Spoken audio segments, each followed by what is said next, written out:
tema de infecciones respiratorias altas para adentrarnos luego en infecciones respiratorias ya de vía aérea baja. Antes de empezar la clase, permítame, por favor, llamarle en lista. Jacopa Maiza está.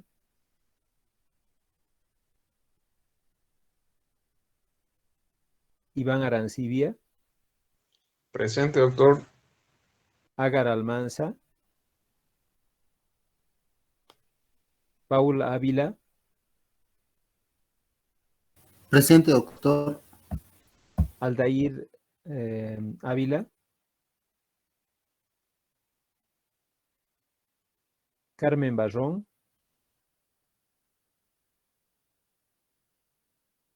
María Lourdes Barrón. Buenas tardes. Enzo Benavides.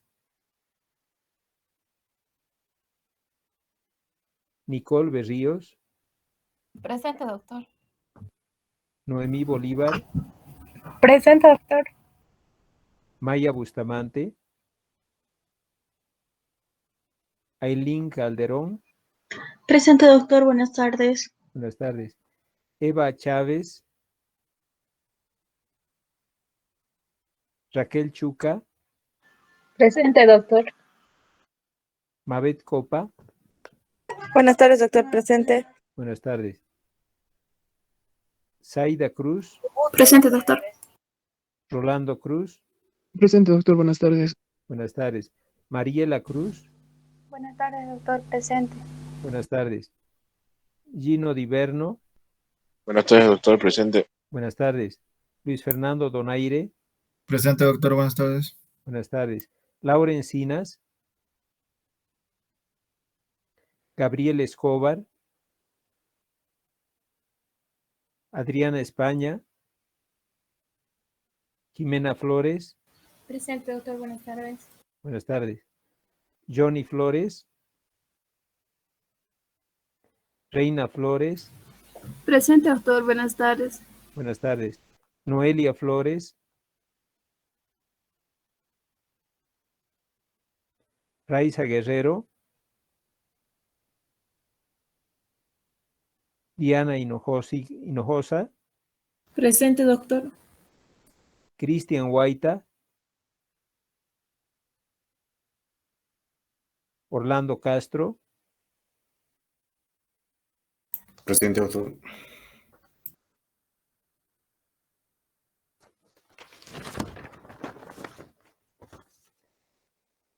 Cristian Jesús.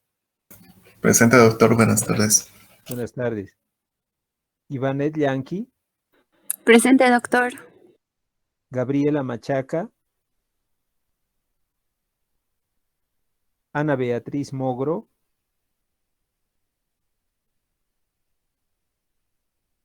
Soledad Mollo. Presente, doctor. Buenas tardes. Buenas tardes. Ever José Ortiz.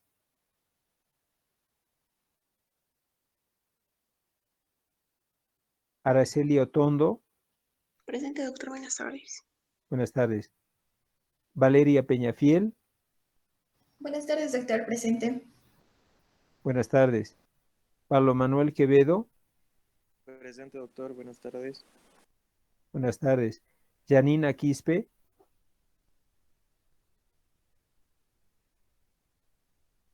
Giselle Rocha. Presente, doctor. Juan Manuel Saavedra. Presente, doctor. Buenas tardes. Buenas tardes. Alejandro Sainz.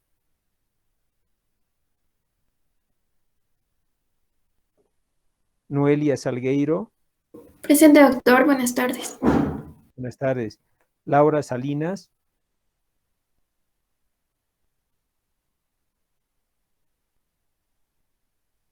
Ariana Samanés. Presente, doctor. Buenas tardes. Buenas tardes. Lourdes Sandoval. Presente, doctor. Fabián Sandoval. Cristian Silva. Presente, doctor. Buenas tardes. Buenas tardes. Adrián Sousa. Sol Mariana Tango.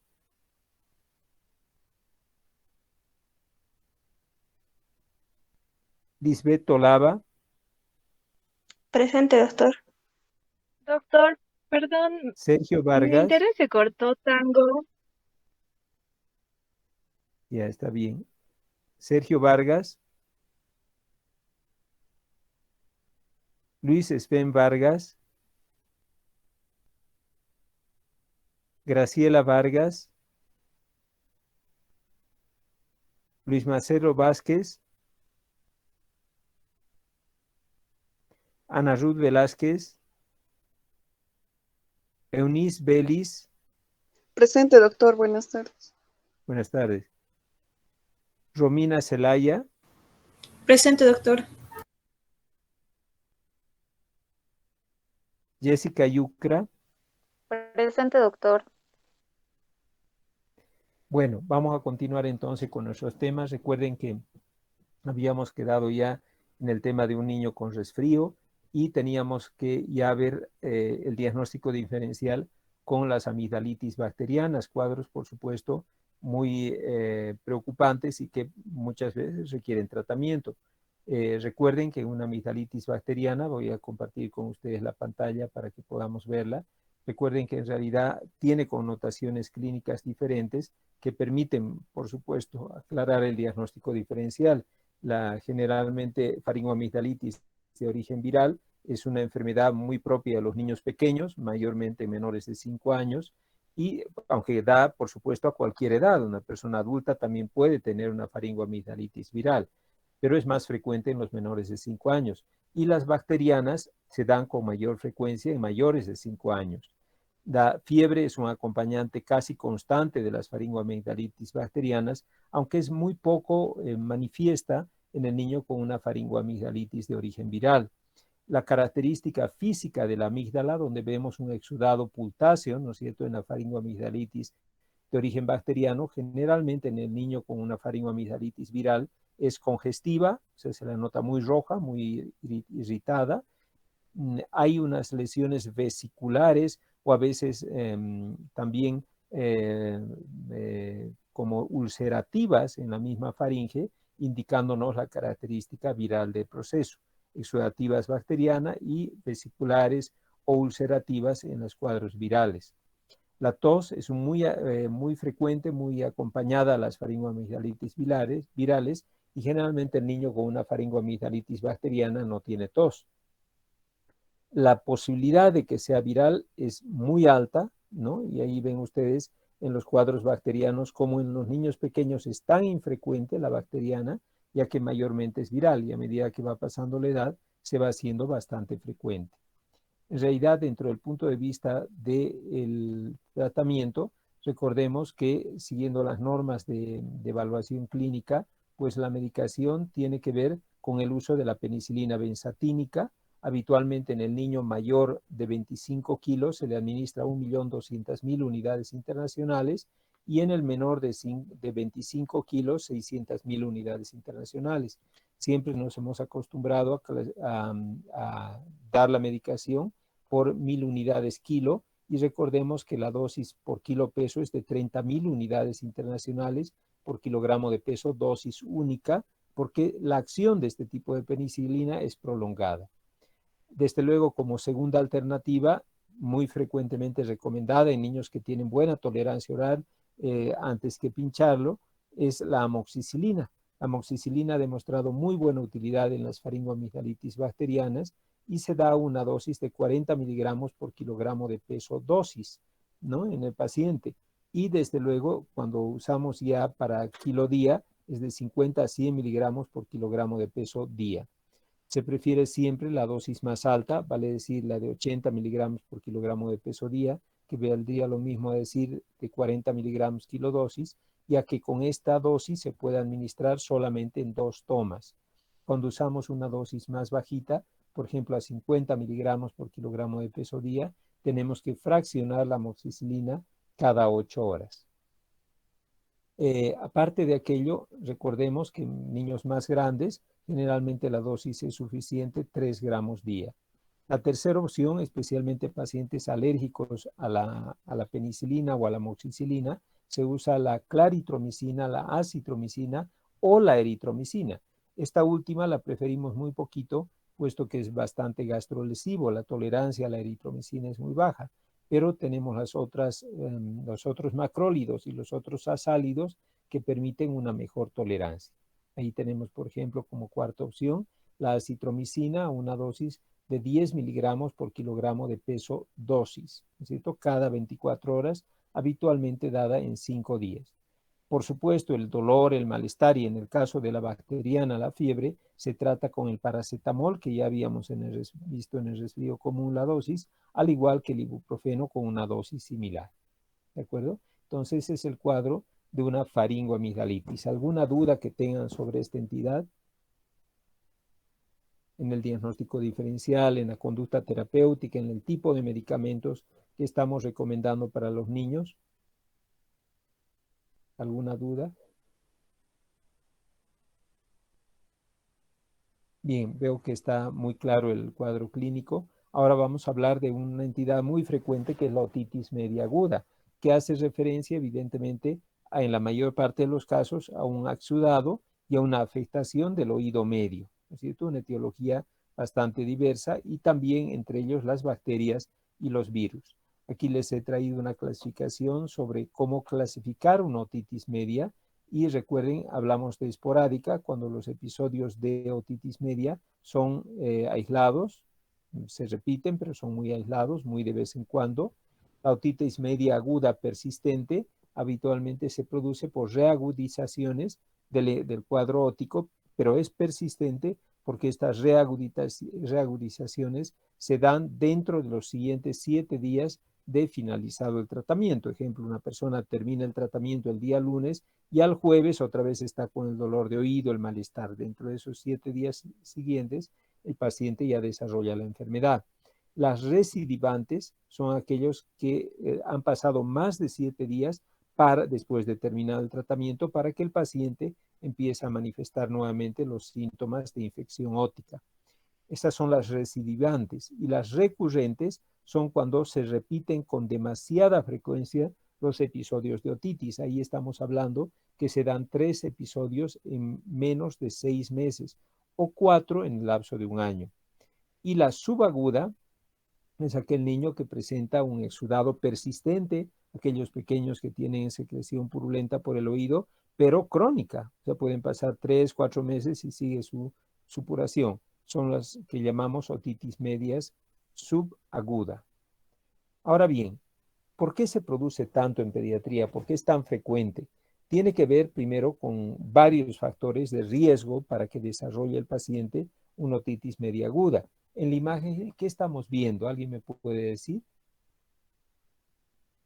¿Qué ven en la ¿Puede ser imagen? un exudado purulento que proviene de lo que es el conducto nasofaringeo?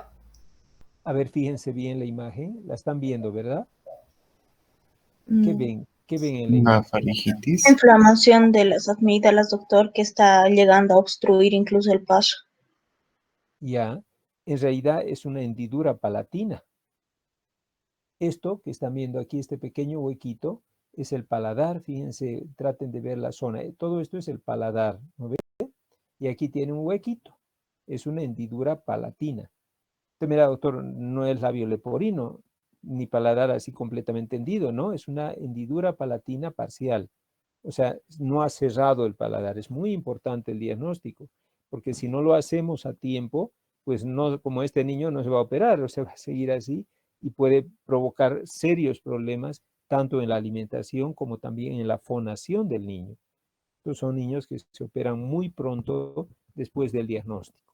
A mí me ha tocado ver a algún niño de 3 meses de vida donde no se hizo el diagnóstico, pero me fijo la garganta y tenía esta perforación. Pues una verdadera hendidura palatina, ¿no? Es un paladar hendido que es muy preocupante puesto que requiere un manejo inmediato. Este factor del paladar hendido es un factor evidentemente relacionado con el problema de otitis media aguda. ¿Por qué creen? ¿Por qué puede ser una hendidura palatina relacionada con la otitis media aguda? ¿Qué tiene que ver? Que va a permitir lo que es el paso de los microorganismos tanto en de la vía aérea alta con el oído por el conducto nasofaringeo. Entonces, como aquí hay una abertura, prácticamente estaría la comunicación con la nariz más, y eso igual prolongaría lo que es el paso de los microorganismos. En realidad, la causa más frecuente es la misma que en el reflujo gastroesofágico.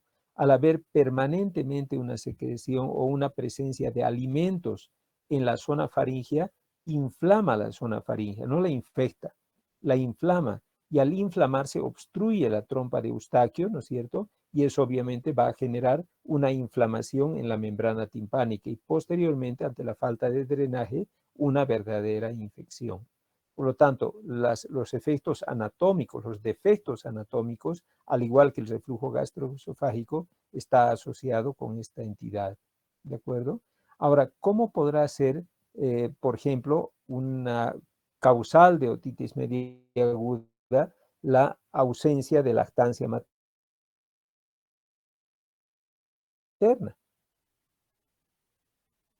¿Cuál será el motivo? Recordemos que la leche materna contiene en su composición inmunoglobulinas, especialmente la inmunoglobulina A, y esta ha demostrado ser enormemente efectiva en la prevención de las otitis medias agudas. Por lo tanto, la ausencia de lactancia materna obviamente va a ser un condicionante para que el niño desarrolle una frecuencia muy alta de otitis media aguda. El uso del chupón también está muy asociado con otitis media aguda. Aparentemente esta relación se da por el hecho de que va teniendo permanentemente secreciones por el estímulo del chupeteo constante en la zona nasofaringea, que igualmente permite un hipertono en la trompa de Eustaquio y por lo tanto la afectación de la membrana timpánica. La asistencia a guarderías de los niños es muy frecuente en niños que asisten a guardería, y esto obedece a que obviamente aumenta la incidencia de sus contagios. O sea, está en contacto directo con otros niños que también pueden tener infecciones en vías aéreas altas y obviamente le va a afectar al pequeño.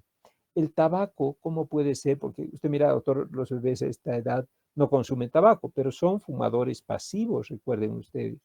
Y entonces, el ser un fumador pasivo, una mamá que fuma, un papá que fuma, ¿cómo le va a afectar al pequeño? Quizás por el humo que igual está inhalando, entonces pueda tener cierto tipo de reacciones y eso provoca lo que es la inflamación. Entonces, ¿Cómo? ¿Qué tipo de reacciones creen que podría dar el humo del tabaco? Según yo, por el aumento del espesor del moco, al retener lo que son las partículas del humo, entonces va a hacer que se inflame. ¿Ya? ¿Alguien alguna otra idea? ¿Que hayan escuchado algo, hayan visto algo al respecto? Porque sí, es una relación muy frecuente, muy habitual. Obedece a que el tabaco ejerce un efecto inhibitorio del movimiento ciliar. Por lo tanto, al haber un estancamiento, una detención en la trompa de Eustaquio del movimiento ciliar, no hay depuración, no hay función ciliar. Y por lo tanto, como no hay función ciliar, obviamente el paciente va a tener un problema de otitis media aguda. Recuerden que la membrana timpánica es esencial en evitar las enfermedades y por lo tanto la ausencia de esta capacidad defensiva, que es el movimiento ciliar, permite que las secreciones permanezcan en la trompa infectando la membrana timpánica. También, por supuesto, tiene relación con las otras acciones de la membrana. ¿Cuáles serían las otras acciones de la trompa de Eustaquio? ¿Qué función más cumple? Aparte de la depuración de secreciones, ¿qué otra función tendrá la trompa? El equilibrio de la presión. ¿Ya? O sea, mantiene al oído en una presión atmosférica permanente, ¿no es cierto? Entonces, si digamos pierde esta capacidad, vayamos a pensar por una hipertrofia de adenoide, donde se aumente mucho la presión dentro de la trompa de Eustaquio, ¿qué va a provocar? Indudablemente también la aparición de otitis medias agudas, ¿cierto? Muy frecuentes, muy habituales. Por lo tanto, como ven ustedes, es muy importante la integridad de la trompa de Eustaquio en estos factores predisponentes a las otitis medias agudas. Ya hablábamos de la inmunoglobulina E que le transfiere a la leche materna, pero cuando el niño también tiene una inmunodeficiencia primaria o secundaria de inmunoglobulinas, también se predispone a presentar infecciones repetitivas, que a veces tiene esa característica de inmunidad específica deficiente, un carácter familiar. ¿Los virus pueden causar otitis medias agudas? Sí. El virus sincitial respiratorio se ha implicado como el agente más frecuentemente encontrado en una otitis media aguda. Recordemos que este virus es muy prevalente en los primeros 2 años de edad. Por lo tanto, evidentemente son niños que tienen más posibilidad, los niños pequeños, estoy hablando de menores de 2 años, de presentar otitis media aguda de origen viral. Los parainfluenza también están relacionados con estos virus, donde los hemos visto como principal agente causal el parainfluenza. ¿En qué enfermedad hasta ahora? En los resfríos. No, el parainfluenza. ¿En qué entidad? Porque en el resfrío está... ¿Faringitis? ¿En cuál, perdón? La faringitis, creo. No, tampoco. ¿En cuál hemos visto? No. En las laringitis. Lo hemos estudiado como el principal agente causal de la laringitis. Acuérdense. Por lo tanto, obviamente está también implicado en la afectación del oído, pues es principal agente causal de laringitis. Las bacterias pueden ser muy variadas. Generalmente o es el estafilococo, el Haemophilus influenza, la Moraxella catarrhalis y el más frecuente de todos ellos, hemos empezado por el menos frecuente, y el más frecuente para terminar, el Streptococo pneumonia y el Streptococo del grupo A.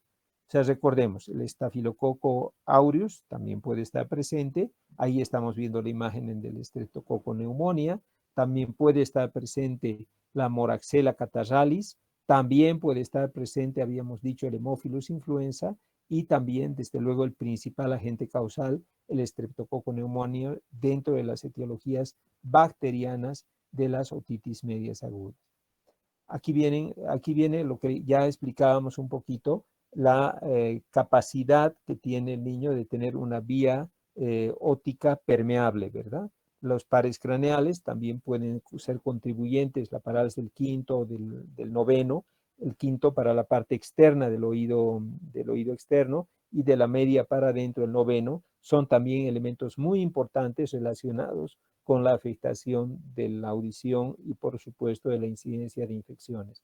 La trompa faringotimpánica con sus 3 acciones pues va a contribuir en forma muy directa. ¿Y por qué? Usted me ha dado todas las acciones son las mismas en niños o adultos, pero fíjense anatómicamente cuán diferentes son.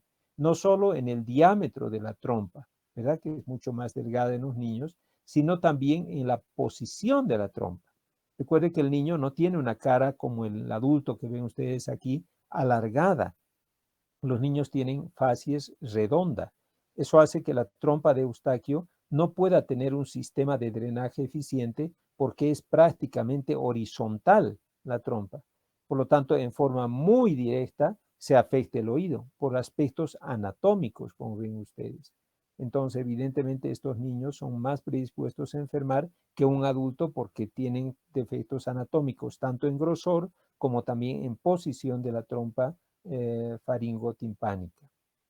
Ya habíamos hablado que es un regulador importante de la presión, evita el desarrollo de reflujos, ¿no es cierto?, desde la zona faríngea hacia el oído y tiene un eficiente mecanismo mucociliar que permite, por supuesto, limpiar constantemente esta trompa y así evitar las infecciones de oído. Pero cuando se pierde alguno de estos mecanismos, ¿no es cierto?, vale decir, hay una excesiva presión en la trompa, aumentado sobre la presión atmosférica, o existe un reflujo constante del contenido faríngeo hacia la membrana timpánica, o un ineficiente movimiento ciliar, pues va a favorecer el desarrollo de estas otitis. Además, por su aspecto anatómico característico. ¿Cómo realizar el diagnóstico de esta entidad? Evidentemente, los signos clínicos son muy importantes, pero destaca entre ellos, por supuesto, la otoscopía, ¿verdad? En la otoscopía, evidentemente, el visualizar la membrana es lo ideal. ¿Cómo se ve la membrana timpánica en un adulto? ¿Alguien me puede describir la técnica para ver el oído? En un adulto les pregunto, ahora les voy a explicar en los niños, pero en un adulto, ¿cómo ven el oído? ¿Cómo les han enseñado en otorrino, por favor? Que esto ya lo han debido llevar, ¿verdad? Sí, doctor. Generalmente ¿Cómo se ve? ¿En qué posición el paciente? ¿Cómo se agarra el mango del otoscopio? Ya, generalmente el paciente está sentado y nos colocamos lo que es a un lado, bueno, al lado del oído que vamos a inspeccionar. Y el mango lo agarramos primero de forma, como de forma vertical para introducir, pero luego lo tenemos que doblar hacia horizontal para ver lo que es la membrana y la dirección de lo que es el martillo. Ya. ¿Algo más? ¿Alguien más me puede decir algo sobre esto? ¿Cómo van a ver cuando ya estén dentro de pocos meses con los pacientes? ¿Cómo los verían? ¿Alguien más, aparte de lo que nos ha comentado Valeria? ¿Está bien en términos generales lo que se hace? ¿Alguien más? ¿Algún detalle más para ver? Se debe retraer el pabellón auricular, doctor, con una de las manos. ¿Hacia dónde? Hacia atrás, para poder orientar bien la luz del otoscopio.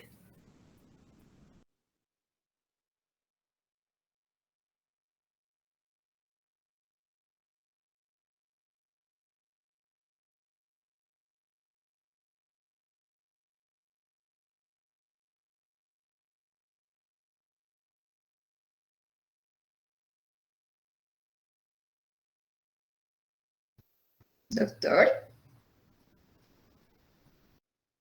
Por ejemplo, ahora que están viendo, ¿qué oído es este? El izquierdo, ¿no ve? Doctor, se ha cortado.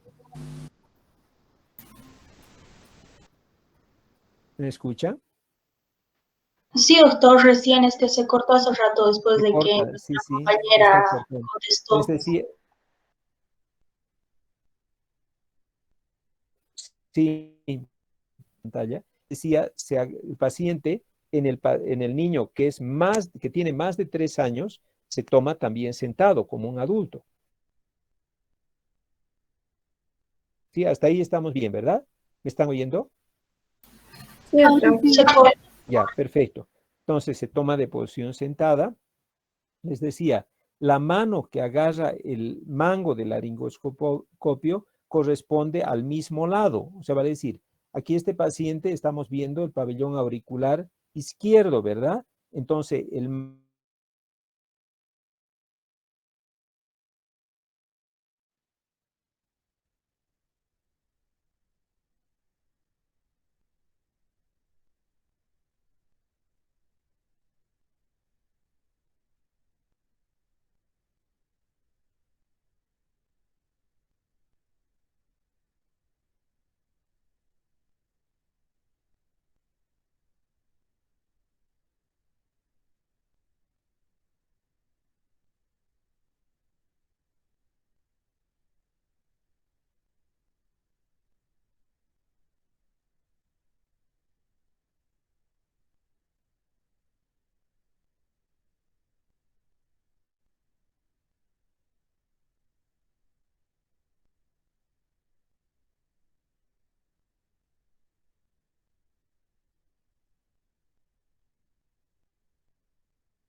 Puta, que apachado.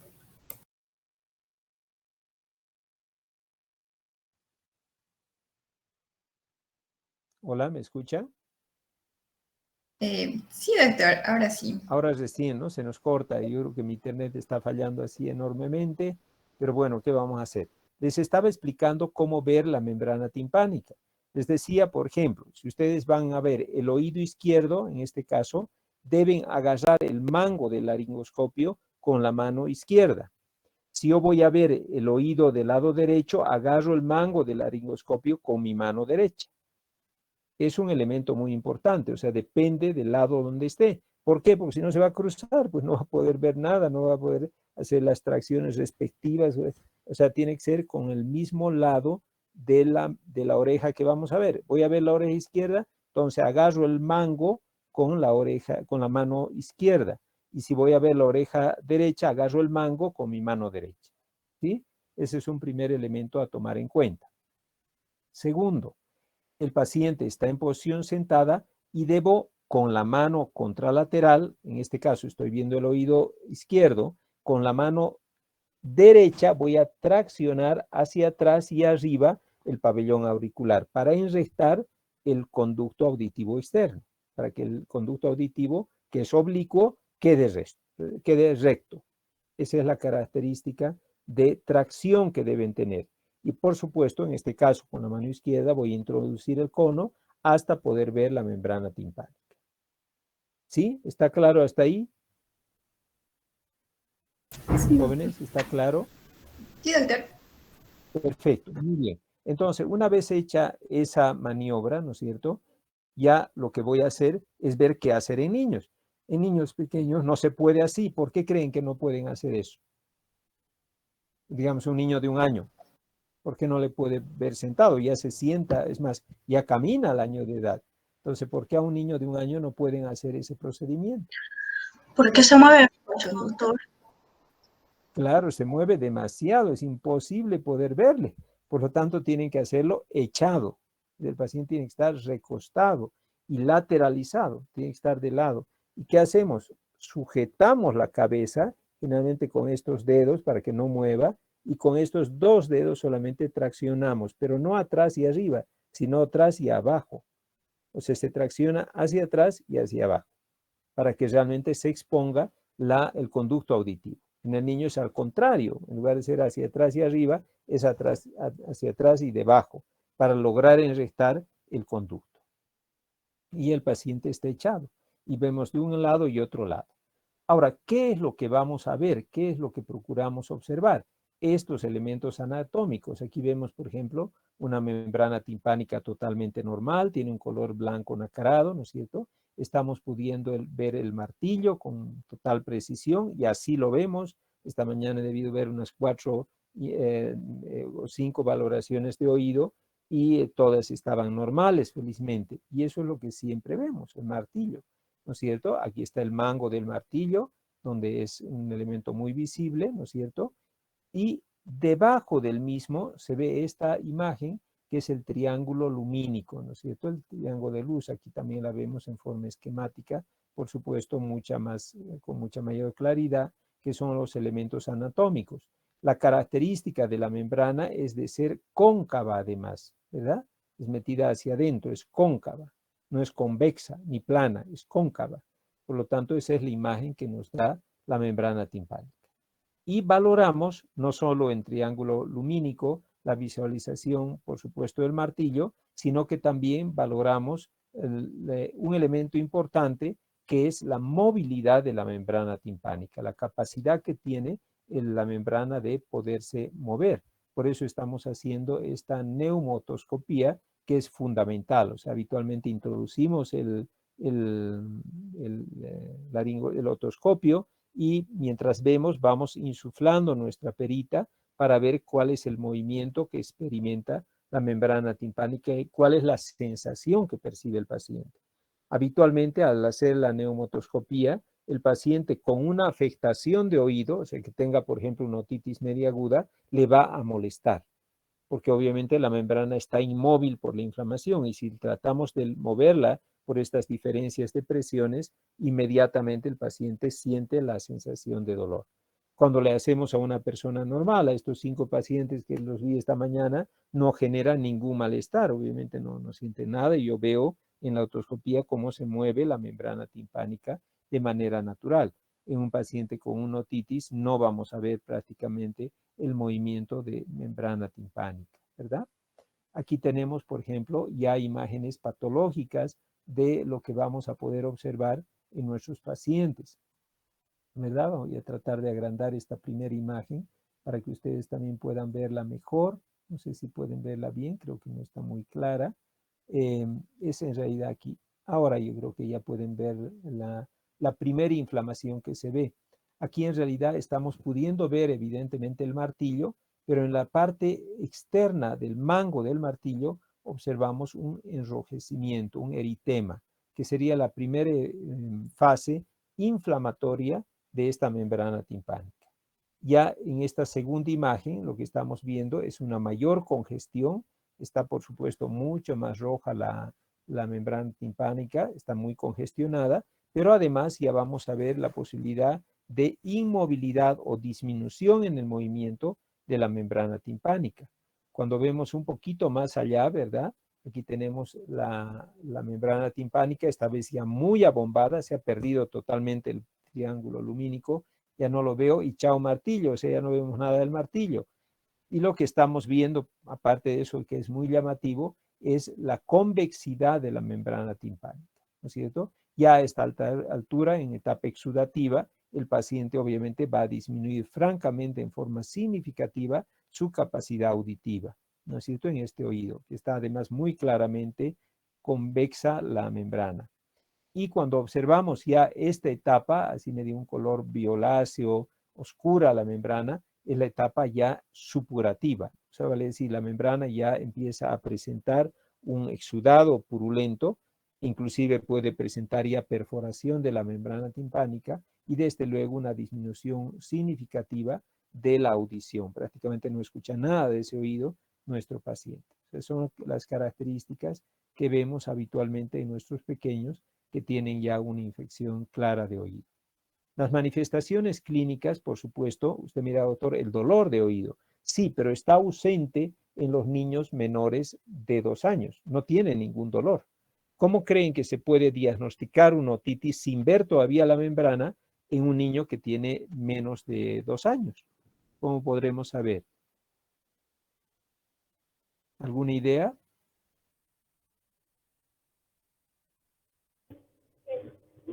A ver. Perdón, Ariana, ¿qué me dijo? No le he escuchado. El niño se toque su orejita, doctor, a cada rato, o se jale la oreja. Ya, correcto. El niño generalmente presenta dolor y por lo tanto no puede expresarnos el dolor. Y lo que hace es golpearse la cabeza muy frecuentemente o cubrirse o hurgarse la oreja permanentemente, porque siente la sensación de malestar en el oído. Está muy bien. ¿Algún otro síntoma que podamos encontrar? Aparte de ese golpearse la orejita. El movimiento persistente de la cabeza. Los niños empiezan a mover rítmicamente su cabeza a un lado u otro, expresando que algo, o sea, quieren sacarse algo que hay ahí y no pueden, pues entonces empiezan a mover su cabeza como si algo les estuviera incomodando, ¿no? Es otra manifestación de los niños pequeños de infección de oído. Por supuesto, pueden existir síntomas extra timpánicos que también nos orientan al diagnóstico, como por ejemplo puede ser la sensación de fiebre, ¿no es cierto? Síntomas catarrales previos, o sea, la mamá nos dice, doctor, está surge, golpea y se mueve su cabecita y además ha estado resfriado y ahora tiene fiebre, no sé qué le ha pasado. Entonces veo síntomas extraóticos y óticos también en el paciente, como es el movimiento que presenta. Y por supuesto, valorando lo que es ya la membrana, veré cómo está la misma, veré cómo está el movimiento, si es que tiene congestión, dónde se extiende la congestión, veré si está cóncava como debe ser, o está plana o ya está convexa, lo cual nos da la idea de un avance muy grande en su infección de oído. ¿De acuerdo? Muy raramente hay que pedir un hemograma porque obviamente estos niños vienen con un diagnóstico muy claro, ¿no es cierto? Podría servir para el diagnóstico diferencial entre un cuadro viral y un cuadro bacteriano o el compromiso meningio que muchas veces da lugar el desarrollo de una otitis media. O sea, el niño aparenta tener rigidez de nuca y a veces uno dice, no, tengo que hacerle un hemograma y además un cultivo de líquido cefalorraquídeo porque tiene una otitis supurada y claro, puede haber una diseminación, no se olviden, de la infección hacia las meninges. Por lo tanto, es a veces necesaria hasta una punción lumbar. Muy pocas veces la tímpanocentesis diagnóstica, porque ya son procedimientos muy invasivos para nuestros pacientes. Ahora bien, ¿cuál es el algoritmo diagnóstico? Básicamente, los signos clínicos, ¿no es cierto? En pacientes mayores, la otalgia o los equivalentes que les decía. El equivalente podría ser el golpearse permanentemente la oreja o en su defecto el movimiento rítmico de la cabecita del paciente, ¿no es cierto?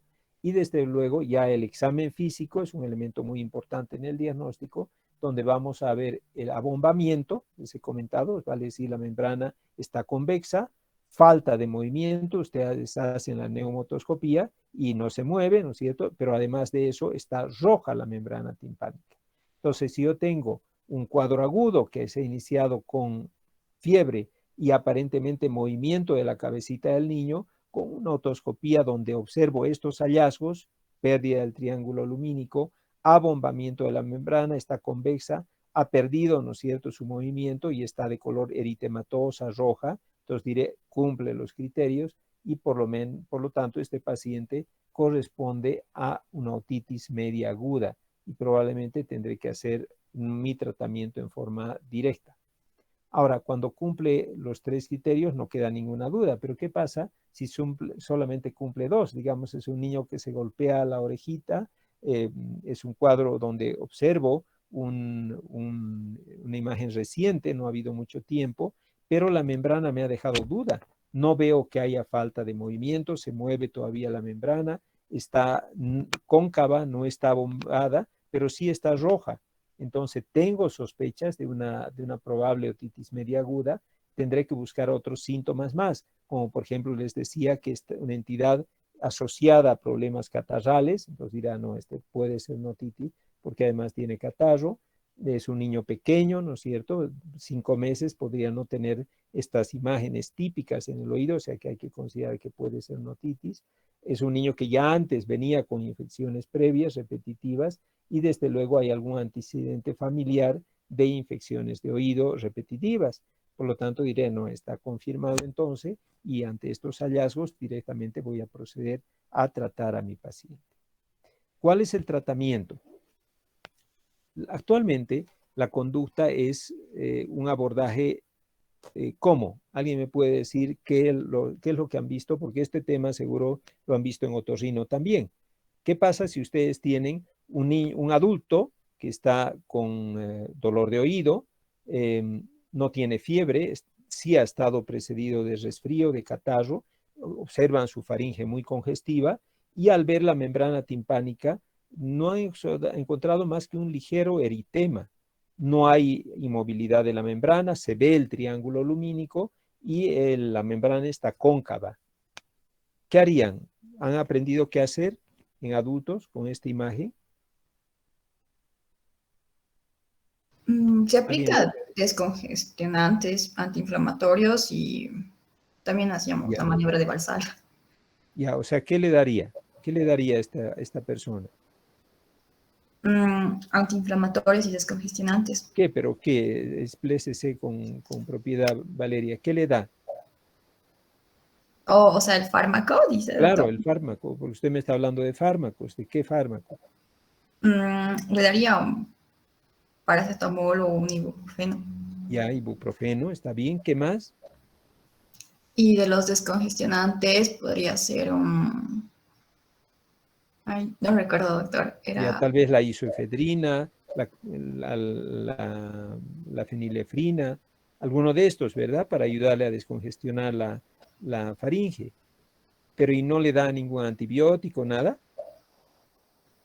Cuando era leve o serosa, no. Cuando es exudativa, sí. Y purulenta. Ya, o sea, solamente le da esto y ¿qué más hace?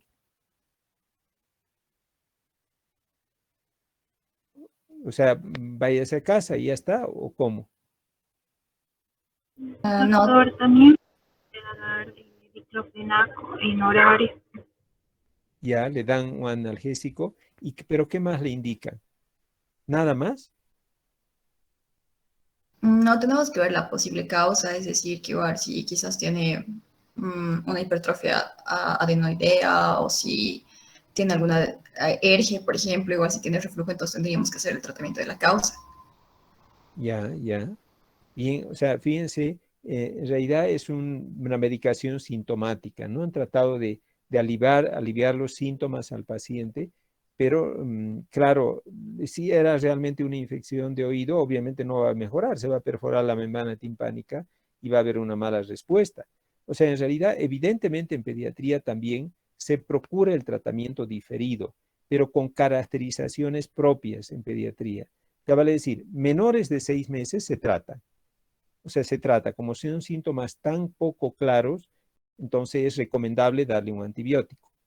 En mayores de 6 meses, hasta los 2 años o más, si hay dudas diagnósticas, yo digo, sí, este paciente, por ejemplo, tiene congestión faríngea, está con catarro, síntomas catarrales previos, pero la membrana no está abombada, no está tensa, veo un triángulo lumínico, lo único que observo es enrojecimiento, que podría corresponder simplemente a esta primera etapa que les mostraba anteriormente, a esta primera etapa, ¿qué debo hacer? Puede ser que solo sea por la congestión de la trompa de Eustaquio, por lo tanto un tratamiento sintomático, como acaban de decir ustedes, pero algo muy importante que no han mencionado, que deben hacerlo, me imagino también en los adultos, 48 horas control, porque si en 48 horas se mantiene todo igual, indudablemente lo que corresponde es hacer la antibioterapia. ¿No es cierto? Porque ya saben que la mayor parte de las otitis medias, si bien pueden ser inicialmente virales, van a complicarse con un cuadro bacteriano. Por lo tanto, si bien el tratamiento se difiere en la mayor parte de los pacientes, los únicos que se tratan inmediato son los muy sintomáticos, o sea, observo esta membrana o esta membrana o esta membrana, es decir, obviamente no tengo ninguna duda en mi diagnóstico, ya debo directamente tratar, ¿no ves? Si está así, de hecho no me cabe ninguna duda que debo tratar. Pero si está solamente en zona 1 y los signos clínicos físicos tampoco me aclaran mucho el diagnóstico, control en 48 horas con tratamiento sintomático para poder iniciar el antibiótico. El tratamiento sintomático lo hacemos con ibuprofeno o paracetamol. Ibuprofeno lo utilizamos, no se olviden, ya lo hemos hablado, a 10 miligramos por kilogramo de peso dosis y el paracetamol de 10 a 15 miligramos por kilogramo de peso dosis. La combinación de ambos ha demostrado ser útil para prolongar el efecto terapéutico del analgésico y antiinflamatorio, pero de ninguna manera baja mejor el dolor ni la fiebre. Por lo tanto, se puede usar combinados para que no tengamos que darle a cada rato o poder utilizarlos solos también. Y bien, si ya nos hemos adentrado dentro del punto de vista terapéutico, ¿cuál sería la primera elección, viendo la etiología, dentro del tratamiento? ¿Cuál podría ser su tratamiento ya para estos pacientes? Sabiendo quiénes son los agentes causales. ¿Alguien me puede decir cuál sería el tratamiento?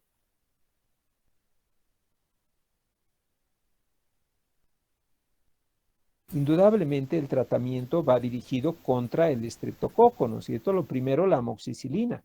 Es el de primera elección en el paciente. Ese es el tratamiento de elección. No se olviden que utilizamos en pediatría a una dosis de 40 miligramos por kilogramo de peso dosis cada 12 horas.